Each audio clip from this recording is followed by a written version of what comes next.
JEE advance में कोटा ने एक बार फिर अपनी काबिलियत साबित की है। अपनी प्रतिबद्धता को कायम रखते हुए इस बार भी काफ़ी संख्या में स्टूडेंट टॉप 10 में आए हैं, टॉप 100 में आए हैं। हम सीधे तौर पर स्टूडेंट से बात करते हैं। क्या नाम है आपका, कहाँ से आए हैं? जी, मेरा नाम वैभव सिंह है और मैं पीलीभीत यूपी का रहने वाला हूँ। किस तरह से तैयारी की आपने? मतलब जो टीचर्स बोलते थे हमसे, जो टीचर्स असाइनमेंट देते थे, वो रोज़ डेली कंप्लीट कर लेना, बस वही था एक तरीका तैयारी करने का। आगे क्या सोचा है? आगे मैं मतलब किसी अच्छे आईआईटी में सीएससी करूँगा, फिर उसके बाद आगे का एंटरप्रेन्योरशिप में जाना चाहूँगा। कोटा में किस तरह से बेस्ट मानते हो कोचिंग? कोटा में इन्वायरमेंट मिल जाता है, आपके अच्छे फ्रेंड्स जो पढ़ाई करते हैं उनके साथ उनका सपोर्ट मिलता है, तो कोटा आई थिंक बेस्ट है कोचिंग के लिए। कितने घंटे पढ़ाई करते हो? मैं 8 से 9 घंटे डेली। सोशल मीडिया का कितना यूज़? सोशल मीडिया का मैं मिनिमल, मतलब जितना कम हो सके उतना कम यूज़ करता था, ताकि मतलब डिस्ट्रैक्शन ना हो। बाकी यूज़ इसलिए करता था, कभी फ्रेंड से कांटेक्ट करना है किसी डाउट्स वगैरह के लिए, ये सब चीज़ें सोशल मीडिया पर आराम से मिल जाती थी। आपकी कितनी रैंक आई है और आप मेरी 106 रैंक आई है। मैं मध्य प्रदेश से हूँ। मेरा नाम मोहित शुक्ला है। किस तरह से तैयारी की आपने? तैयारी में तो ज़्यादा कुछ नहीं, डेली का डेली काम करते गए। सर का कोई एक्स्ट्रा कुछ वो करने की ज़रूरत नहीं पड़ती थी। सर बहुत मतलब सफिशिएंट काम देते थे और डेली का डेली करते जाते थे। जो बच्चे पीछे रह जाते हैं उनको कुछ कहना चाहिए?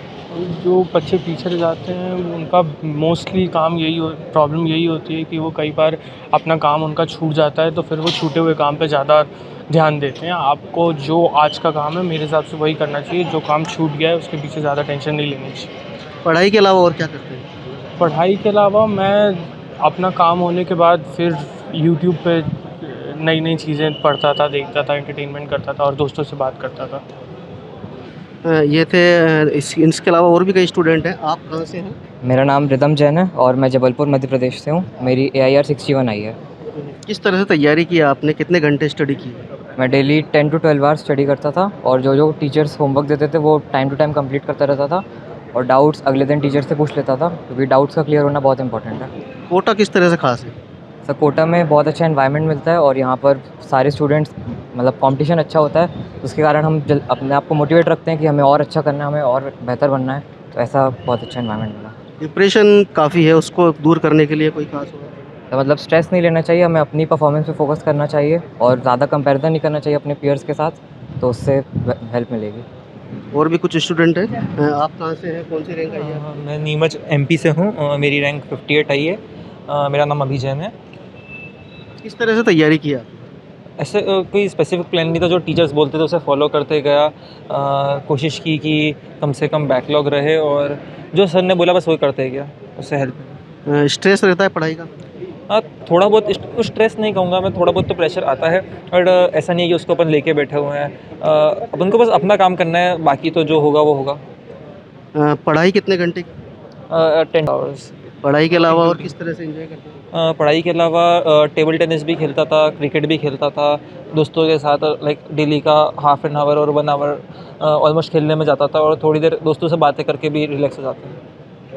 कुछ और स्टूडेंट्स भी हैं। आप कहाँ से हैं, कौन सी रैंक है आपकी? मेरी रैंक 20 आई है और मैं भिलाई छत्तीसगढ़ से हूँ। किस तरह से तैयारी की आपने? बस टीचर्स जितना बोलते जाए उतना करना चाहिए और मतलब स्ट्रेस नहीं लेना है। जस्ट अपने आप पे बिलीफ रखिए, आप कर सकते हैं। जो बच्चे रह गए उन्हें क्या कहना चाहिए? बहुत सारी चीज़ें हैं मतलब करने के लिए, तो अपने आप पे फिर भी अगर आप ड्रॉप ले रहे हैं तब अपने आप फिर से बिलीफ रखते कर सकते हैं। टीचर्स की बात मानिए। पढ़ाई के अलावा भी कुछ और शौक रखते हैं? मैं रोज़ क्रिकेट खेलता था 1 to 1.5 आवर। और भी कुछ स्टूडेंट हैं, सीधे तौर पे बात करते हैं। कहाँ से हैं आप, कौन सी रैंक है आपकी? मेरा नाम दिशांक प्रताप सिंह और मैं यूपी मुरादाबाद से आता हूँ। मेरी 22 रैंक आई है। किस तरह से तैयारी की आपने? मतलब जितना टीचर्स ने बोला उसको ब्लाइंडली फॉलो किया और मतलब बैकलॉग ज़्यादा नहीं कर रखा और टाइम टू टाइम क्लास के बाद रिवीजन किया।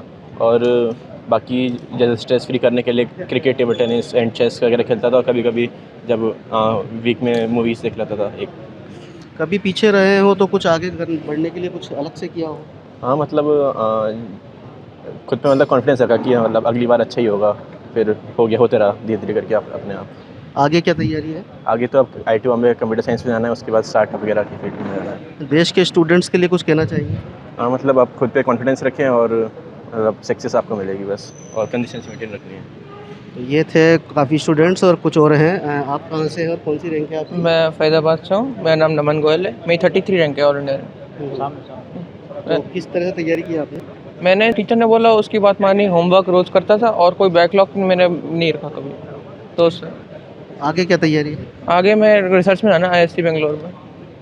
किस तरह से पढ़ाई की है आपने और जो टेंशन रहती थी पढ़ाई की उसे किस तरह से दूर किया? जैसे बताया मेरा फिज़िक्स में बहुत इंटरेस्ट था, तो कभी टेंशन हुई तो मैं आगे फिज़िक्स पढ़ता था और कभी-कभी क्रिकेट खेल लेता था।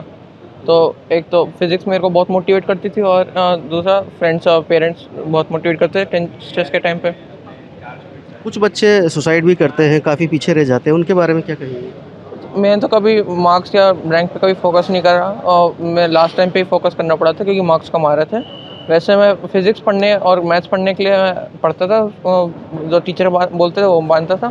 तो मैं यही बोलूँगा कि मार्क्स और रैंक पे जाके इतना टेंशन मत लिया करो, पढ़ाई अच्छे से करो, सब्जेक्ट से प्यार करो।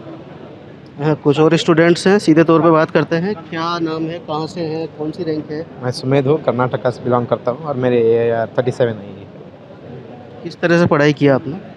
बस टीचर्स के नोट्स को स्ट्रिक्टली फॉलो किया, रिवीजन पे बहुत फोकस किया और टेस्टिंग जितने ज़्यादा टेस्ट दे पाया उतना दे पाया, उसका एनालिसिस करता था हर टेस्ट के बाद, तो ये बहुत मदद किया।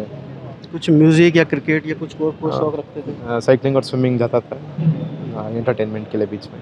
कुछ बच्चे सुसाइड कर रहे हैं, उन्हें रोकने के लिए क्या कर सकते हैं? एग्ज़ाम का टेंशन नहीं लेना है, पढ़ाई की दृष्टि से पढ़ना है, रैंक की चिंता नहीं करना है। यदि प्रैक्टिस और कंसिस्टेंसी हो तो रैंक अपने आप आ जाएगा। आगे क्या करने का विचार है? अभी IIT बॉम्बे में BTech करना है कंप्यूटर साइंस में। तो ये थे कुछ स्टूडेंट्स जिन्होंने टॉप 10 से लेकर के टॉप 100 तक अपनी जगह बनाई है और देश में कोटा का नाम एक बार फिर से रोशन किया है।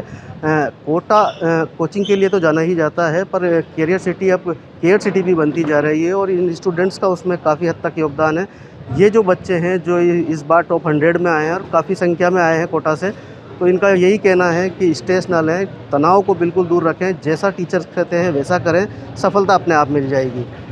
और साथ के साथ ही कुछ कोचिंग्स और हैं जो अपनी पढ़ाई को निरंतर एकाग्रता से करवाते हैं और उसमें इन बच्चों का बहुत महत्वपूर्ण योगदान रहता है, टीचर्स का योगदान रहता है, कोटा के वातावरण का योगदान रहता है, जिसकी वजह से इनको आगे जा कर के सफलता मिलती है। कोटा से ABP न्यूज़ के लिए दिनेश कश्यप।